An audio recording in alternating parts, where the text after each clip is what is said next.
Zay ny vaovao avy any amin'ny distrika ny Kongo fa isan'ny tondra takaitra tamin'ny fandalovan'ny rivodoza ava farany teo ihany koa ny commune Ambaikily distrika ny Morombe tafakatra 50 ireo traboina any amin'ity commune ity ao anatina fokotany 5 tanimbary sy tanimboly 700 hektara ihany koa no dibo-drano.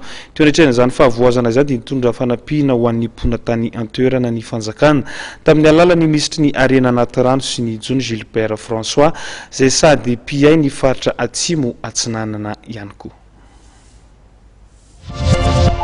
Tanimbary sy tanimboly 700 hektara ny dibo-drano, trano 470 tafo no rava, foky tamin'ny 5 no tena lasibatra, 50 ireo traboina. Ireo no nisan'ny takaitra navelan'ny rivodoza ava tao anatin'ny commune Ambaikily, distrika ny Morombe.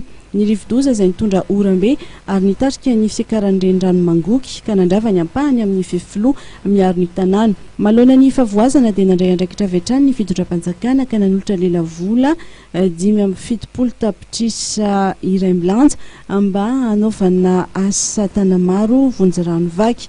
Nisy tena ny fitondrana ary nitondra ny fanampiana amin'ny anaran'ny filoham-pirenena ny ministry ny harena anaty rano sy ny jony Gilbert François no sady pia ny faritra atsimo andrefana.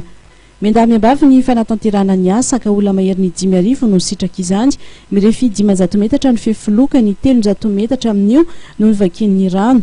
Raha tsy nisy ao asa vonjy rano vaky izao dia tandondoza ny 200 metatra amin'io ka ahina ny aharava tanteraka ny volovary sy ny tanàna iray manontolo eto Ambaikily.